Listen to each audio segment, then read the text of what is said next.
So, students, today we are going to study the syllabus of class 12th physics,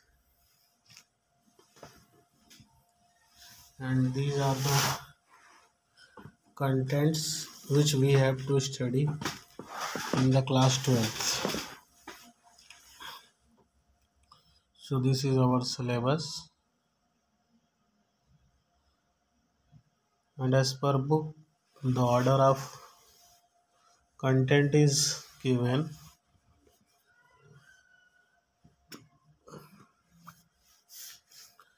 The first unit is electrostatic, and in electrostatic we will study in electrostatic what topic we have to study we will discuss later here, and then after we will study the current electricity. So the first unit is electrostatic, so we should know what is electrostatic. Electro means charge, electro का मतलब होता है charge, static का मतलब होता है रुका होना। रुके हुए चार्ज की स्टडी करना इलेक्ट्रोस्टैटिक कहलाता है। So study of charge at rest is called electrostatic. The second unit is current electricity. Electricity, अब यहाँ करंट, जैसे पानी जब चलता है तो उसे वाटर करंट कहते हैं। पानी के चलने को क्या कहते हैं? Water current. ऐसे ही चार्ज के चलने को कहेंगे इलेक्ट्रिक करंट या करंट इलेक्ट्रिसिटी। यानी इस चैप्टर में जो हमारा चार्ज होगा वो मूव करेगा। The third chapter is magnetic effect of current. Magnetic effect of current means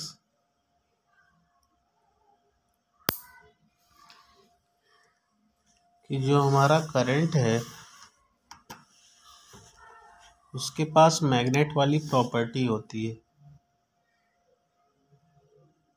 Oersted नाम के व्यक्ति ने देखा था कि जब भी हम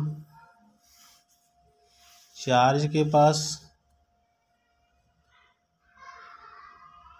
जब भी हम कंडक्टर के पास मैग्नेट की निडल ले जाते हैं, मैग्नेटिक निडल जिसे कहते हैं,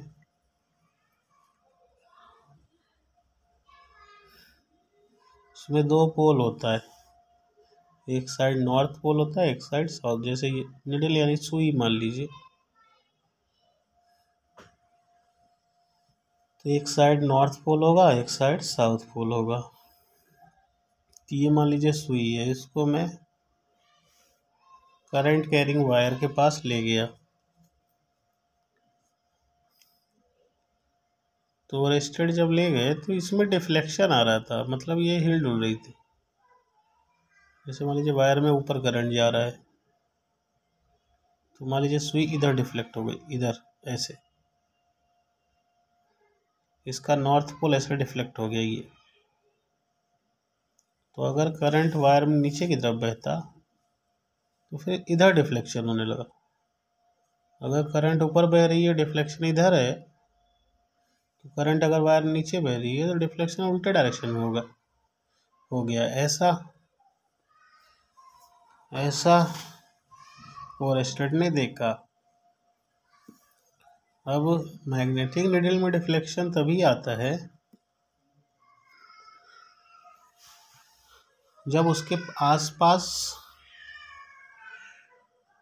मैग्नेट हो। अब मैग्नेट तो था नहीं, उसके पास क्या था? करंट बह रहा था, वायर में करंट बह रही थी। तो इस एक्सपेरिमेंट से उसने बोला कि करंट के पास मैग्नेट वाली प्रॉपर्टी है, इस वजह से मैग्नेटिक नीडल में डिफ्लेक्शन आ रहा है। यानी करंट के पास मैग्नेटिक प्रॉपर्टी होती है। करंट मैग्नेट की तरह, करंट कैरिंग कंडक्टर, एक तार, कंडक्टर मतलब जिसमें करंट बहे, तार मान लीजिए वायर, तो करंट कैरिंग कंडक्टर में मैग्नेट की प्रॉपर्टी होती है। ओके,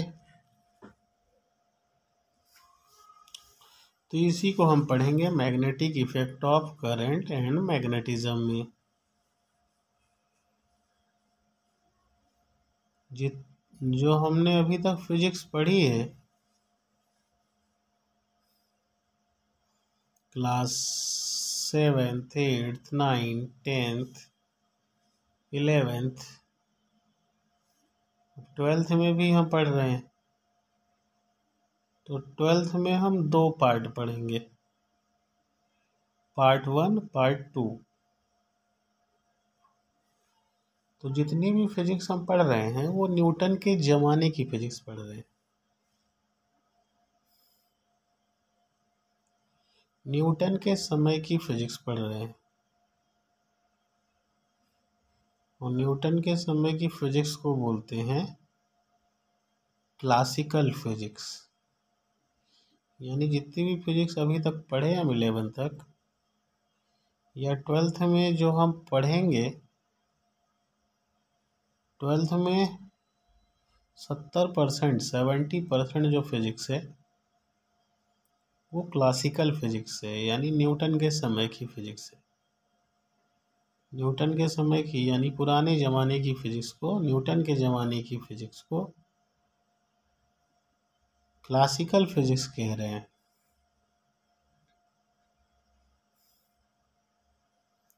फिर उसके बाद मॉडर्न फिजिक्स भी है। तो मॉडर्न फिजिक्स भी हमें पढ़ना है। 30% ट्वेल्थ का जो 30% सिलेबस है उसमें मॉडर्न फिजिक्स पढ़ना है। अब हम कैसे जानेंगे कि कौन सी फिजिक्स को मॉडर्न बोलें और कौन सी फिजिक्स को क्लासिकल बोलें?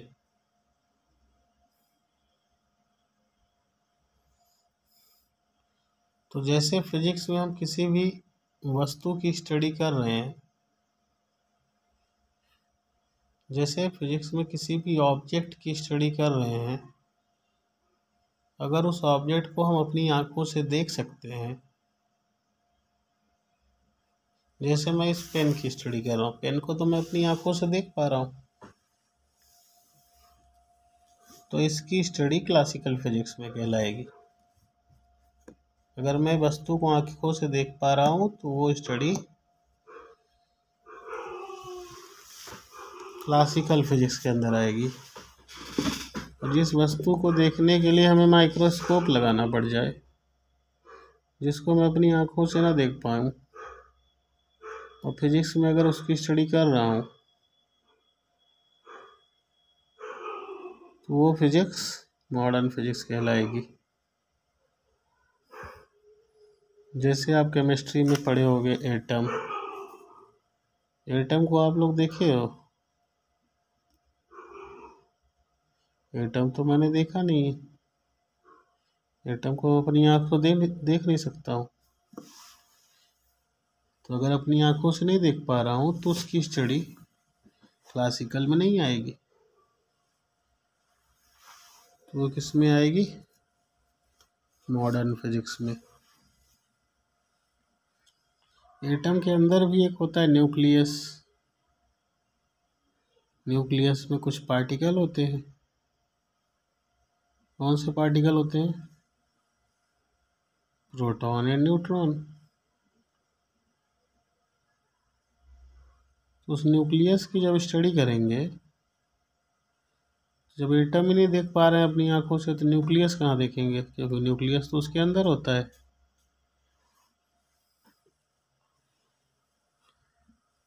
तो उसकी भी स्टडी मॉडर्न फिजिक्स के अंदर आएगी, न्यूक्लियस की स्टडी। न्यूक्लियस में दो पार्टिकल होते हैं, दो तरह के।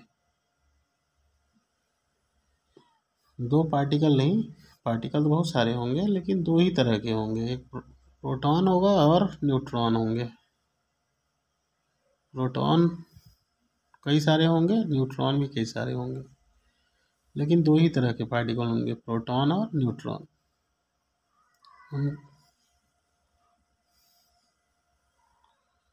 इन पार्टिकल को जो न्यूक्लियस के अंदर रहते हैं, क्योंकि ये न्यूक्लियस के पार्टिकल है, इसलिए इनको न्यूक्लियॉन कहते हैं। The particle of nucleus is called nucleon.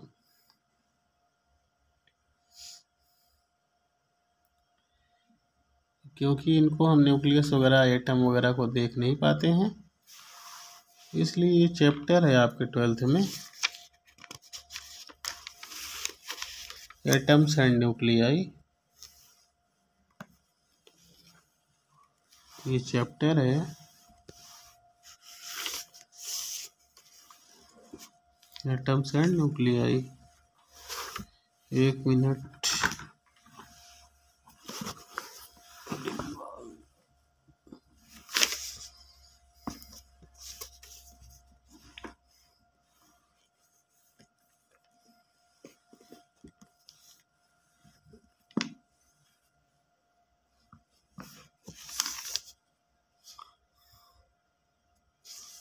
ये है आपका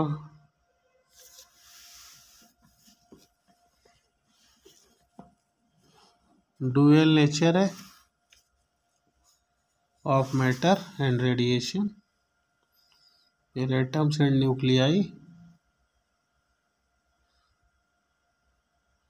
और इलेक्ट्रॉनिक डिवाइस।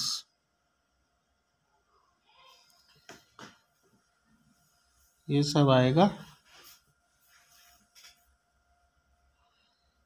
ये सब किस में आएगा?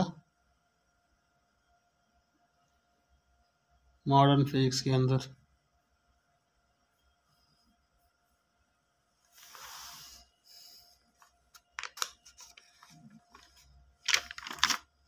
आगे चलते हैं।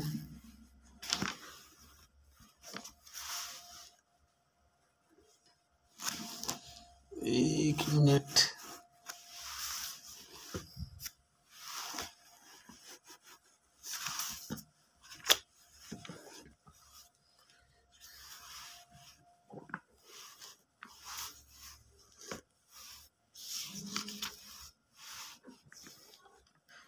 फिर हमें पढ़ना है इलेक्ट्रोमैग्नेटिक वेव। जब चार्ज हमारा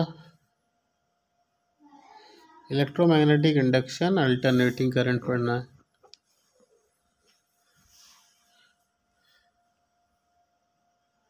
जब भी मैग्नेटिक फील्ड में चेंज होता है तो वोल्टेज प्रोड्यूस होता है। जब भी मैग्नेटिक फील्ड में क्या हो, चेंज, तो क्या प्रोड्यूस होता है? वोल्टेज। और जो वोल्टेज इंड्यूस होता है, उत्पन्न होता है, उसको हम ईएमएफ कहते हैं। मैग्नेटिक फील्ड में चेंज होने की वजह से, मैग्नेटिक फ्लक्स बोलिए, हम बताएंगे मैग्नेटिक फ्लक्स क्या होता है। मैग्नेटिक फ्लक्स में चेंज होने से एक वोल्टेज तैयार होता है, उस वोल्टेज को हम ईएमएफ कहते हैं।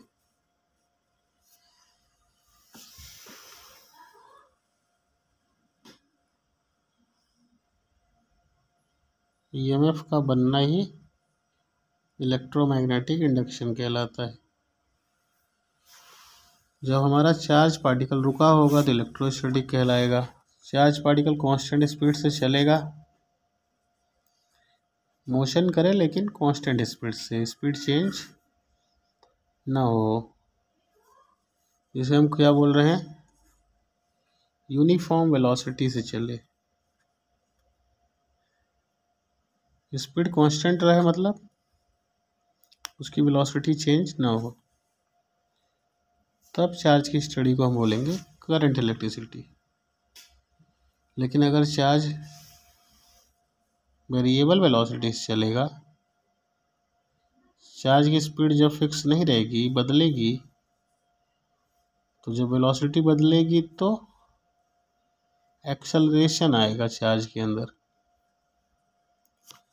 और जब चार्ज हमारा एक्सेलरेट करता है, मतलब अलग अलग वेलोसिटी से चलता है, तो अल्टरनेटिंग करंट बनाता है। क्या बनाता है?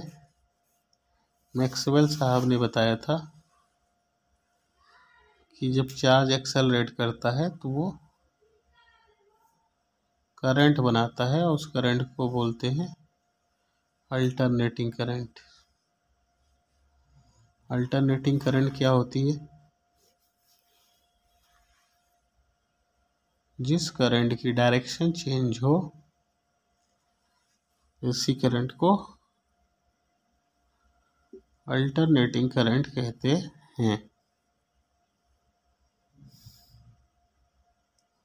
उसका मैग्नीट्यूड चेंज हो और चाहे ना हो, अल्टरनेटिंग करंट होने के लिए उसकी डायरेक्शन चेंज होना जरूरी है।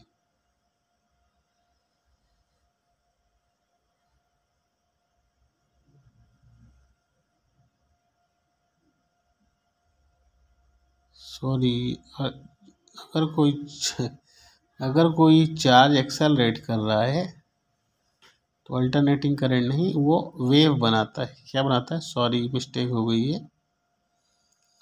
अगर कोई चार्ज एक्सेलरेट करता है तो अपने अंदर एनर्जी लेके चलता है, वो खुद एनर्जी लेके चलेगा।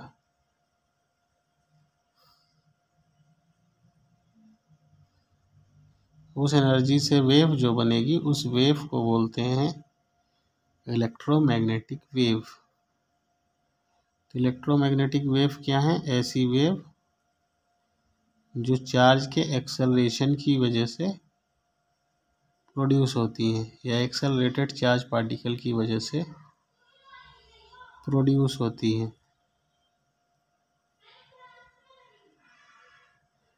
Next topic is optics.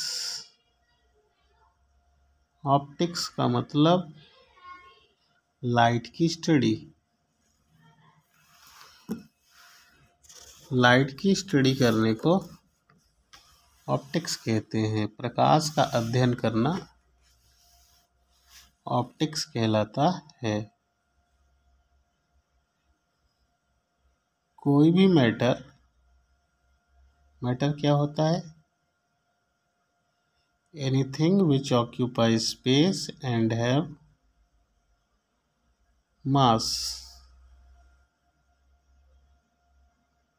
कोई भी चीज़ जिसके पास, जो स्पेस घेरे, यानी जो जगह घेरे, और जिसके पास मास हो, उसे मैटर कहते हैं। मैटर 3 स्टेट में हो सकता है। आइदर इट में बी सॉलिड और लिक्विड या गैस। पानी जो है बाल्टी में भर दीजिए, वो स्पेस घेरेगा, और उसको तौलोगे तो कोई उसका कुछ न कुछ मास आएगा, इसलिए पानी मैटर है। तो जो भी वस्तु, जो भी चीज़, एनीथिंग विच ऑक्यूपाई स्पेस, जो जगह घेरे, एंड हैव मास, जिसका मास हो। मास किस में मेजर करते हैं? मास किलो में मेजर करते हैं। मास की यूनिट किलो होती है, तो उसे हम क्या बोलेंगे, मैटर। मैटर 3 फॉर्म में हो सकता है। ये पेन भी तो स्पेस घेर रहा है ना, जगह घेर रहा है, इसका कुछ न कुछ मास होगा, भले ग्राम में हो। ये भी मैटर है, सॉलिड फॉर्म में है। पानी भी जगह घेर रहा है, उसका भी मास होगा, वो लिक्विड फॉर्म में है। गैस सिलेंडर के अंदर गैस भरे हो, वो गैसियस फॉर्म में है।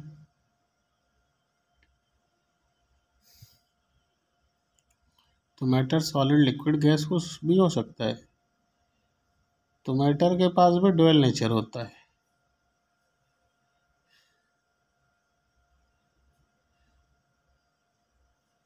पार्टिकल नेचर भी होता है और वेव नेचर भी होता है। इलेक्ट्रॉन एक पार्टिकल है, इलेक्ट्रॉन वेव भी बन जाता है। इलेक्ट्रॉन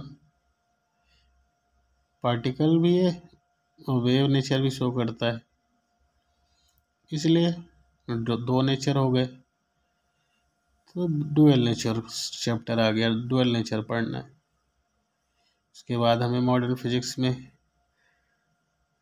एटम्स एंड न्यूक्लियाई पढ़ना है। मॉडर्न फिजिक्स क्यों? क्योंकि इन पार्टिकल को हम लोग आंखों से देख नहीं पाएंगे, एटम न्यूक्लियस को माइक्रोस्कोप से देखना पड़ेगा। तो इसकी स्टडी मॉडर्न फिजिक्स के अंदर आएगी। लास्ट में पढ़ेंगे इलेक्ट्रॉनिक डिवाइस, सेमीकंडक्टर वगैरह पढ़ेंगे। P type semiconductor, N type semiconductor और P N junction, P type और एन टाइप सेमीकंडक्टर को मिलाएंगे। क्या होते हैं सेमीकंडक्टर? ऐसे मटेरियल जो कंडक्टर और इंसुलेटर दोनों तरह बिहेव करें, ऐसे मटेरियल को सेमीकंडक्टर कहते हैं। तो इन मटेरियल से कुछ डिवाइस बनाएंगे, इलेक्ट्रॉनिक डिवाइस। इसको भी हमें पढ़ना है इस बुक में। बाकी का कंटेंट नेक्स्ट लेक्चर में देखेंगे। Thank you.